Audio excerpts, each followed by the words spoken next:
We interrupt your regularly scheduled programming for this breaking news announcement. We're getting word that there has been an attempted arson and assault on a homeowner in Tavares. We go now to our team of reporters at the scene. Hey, thank you, Michelle. I'm here at Happy 123 Lane in the Good Neighbor Mobile Home Park, where this morning it's anything but good neighbors.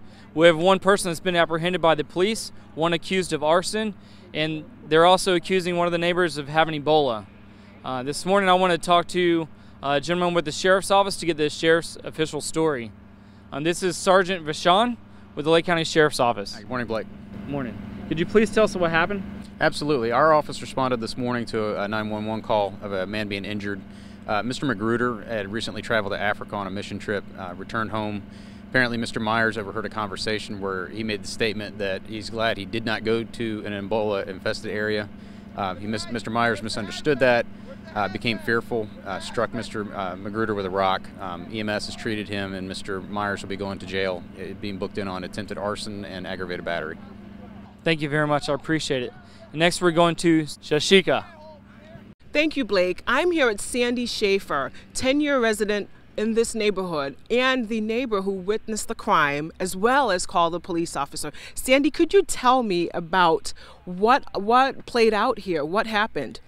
Well, I was outside with my neighbor, Mr. Magruder, and he was discussing his recent mission trip to West Africa. And he was telling me about all the good works that they're doing over there. And Mr. Myers came out of his home and he overheard our conversation. And Mr. Magruder was telling me how fortunate he was that he was not in the region of Africa where the Ebola breakouts had been happening. Well, apparently Mr. Myers completely misunderstood what he was saying, and he proceeded to completely just go crazy about him having Ebola and bringing Ebola into our neighborhood.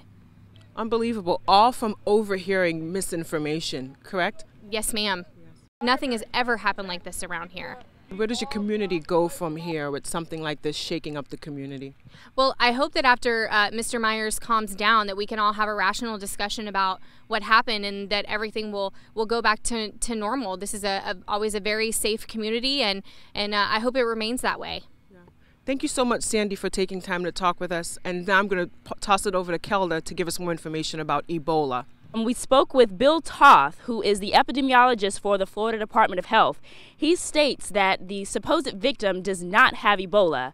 This individual has not been to any countries in Africa to contract the disease of Ebola.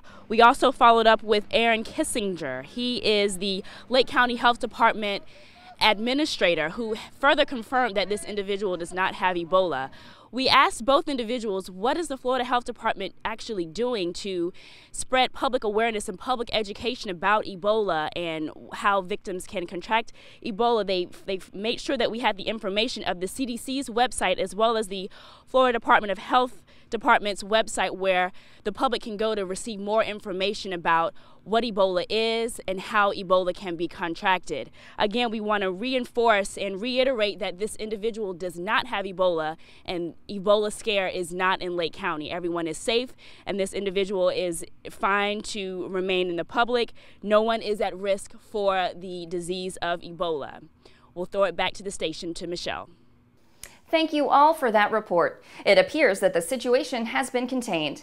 Thank you for watching this LSTV Breaking News Report. We now return to our regularly scheduled programming on Lake Sumter Television.